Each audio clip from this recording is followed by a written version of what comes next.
Good afternoon, everybody. This is Dr. Myra Tatum Sacido, and it's a Saturday, and I don't know what's going on in campus. For the last 48 hours, I've been trying to um, grade things, and I'm getting page errors for the marketing letters and for some people that have entered ID. So I am reopening assignments for people that are missing assignments. Uh, and also, there were too many assignments due on the 17th. Yes, I am going to make a video just about Plato and the allegory of the cave. And I'm going to make a separate video about the Martin Luther King Jr. Uh, paper, which will be your first paper due. And I will give you examples of student papers, put them into the course. I don't know what's happening today, and it's really discouraging because it's a weekend, and I'm trying to find somebody at the university to please check this course because I think people are submitting things that are not showing up. That has to be the case. Some people have done a wonderful job on the rhetoric and the different parts of the assignment of the marketing letter, and then there's no marketing letter, and it shows no submission, or it might show submission. I click on it and I get a page error. So this is not good. I apologize. I apologize for the university and for Canvas. They owe me an apology too because now I'm getting behind. I do not appreciate that. And I do not worry, I will be in the course all day tomorrow. We will get caught up and I will have videos for you. So, one person already took the Plato quiz, and I want to say do not sweat the scores on your quizzes. I did not create these quizzes, and I am not disparaging the professor that did that. I just feel like in many cases, there's more than one answer to the quiz. And if you got one of those two answers, I'm going to bump up your points. Okay. So you may have a real low score now. And also, I disagree um, with the academic quizzes where you get like three chances and three questions. You have to get them all right, or you get a 66. Not fair. So I have extra credit for quizzes that I am putting into place by tomorrow because I have more than 100 students and I'm going as fast as I can.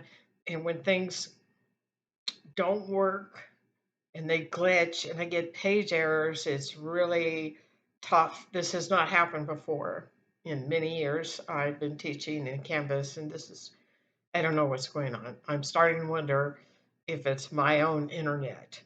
I'm having it checked by AT&T. So I will catch up tomorrow. Please do not worry and do not stress over your scores that you have today on the academic quizzes or any of the quizzes in this course.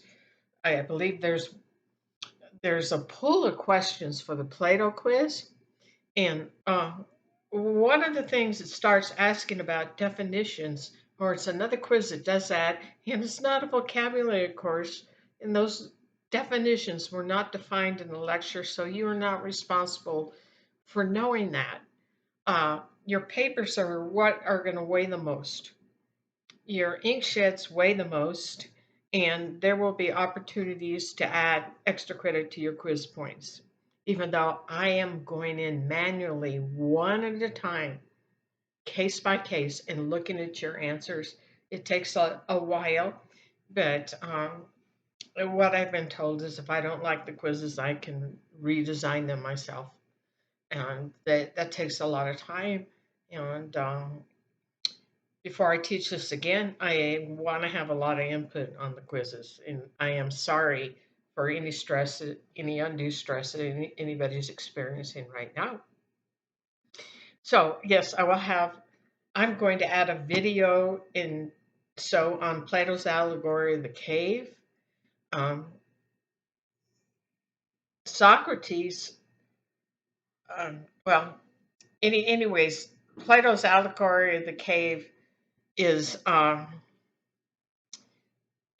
allegory in the respect that something stands in for something else, and he's trying to teach about enlightenment.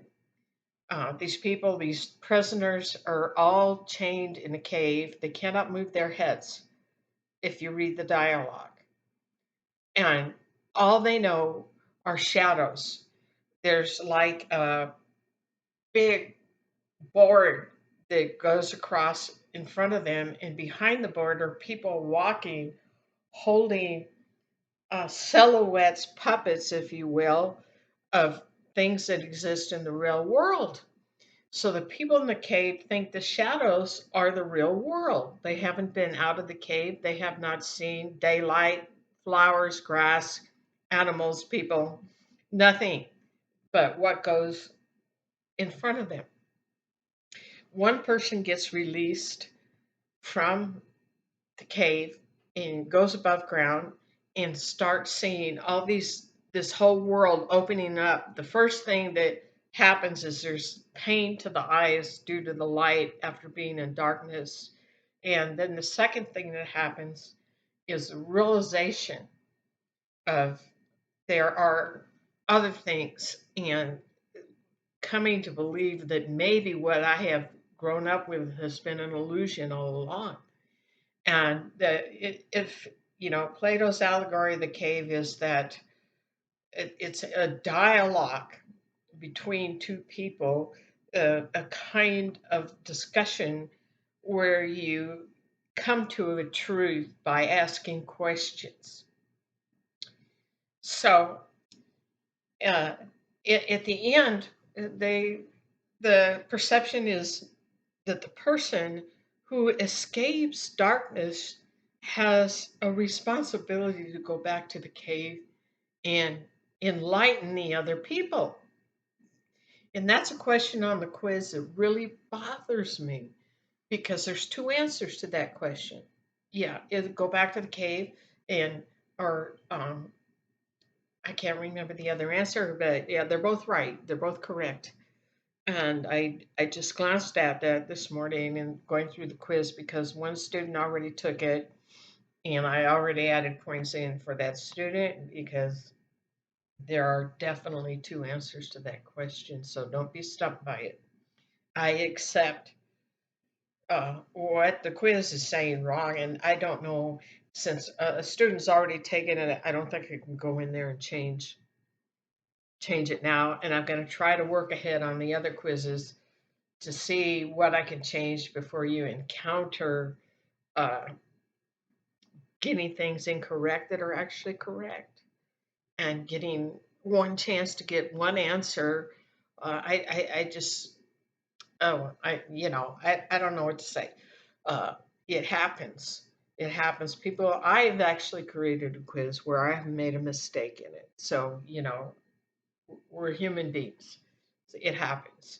But it's not on the responsibility of a student to try and find what the professor thought was the exact question when it's a subjective quiz or the exact answer.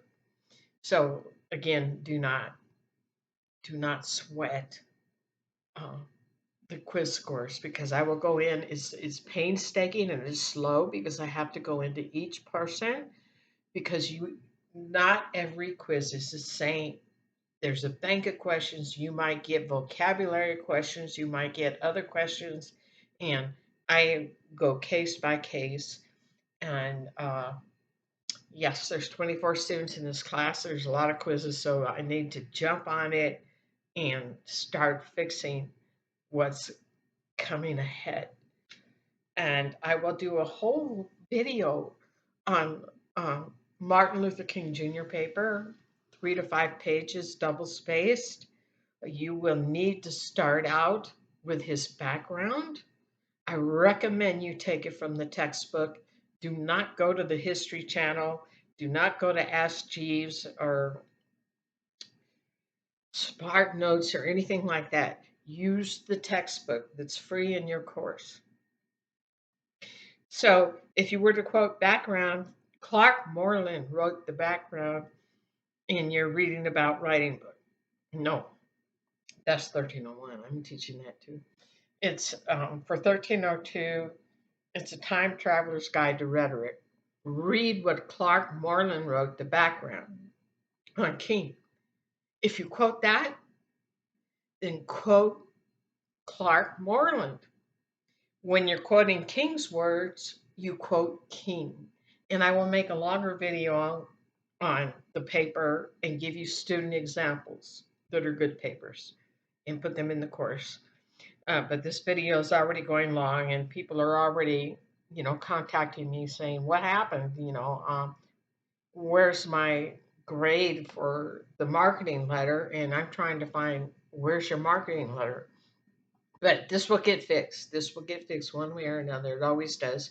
So I apologize for the delay, but please do not lose any sleep over it. You're all in a good place. So I will see you at the next video.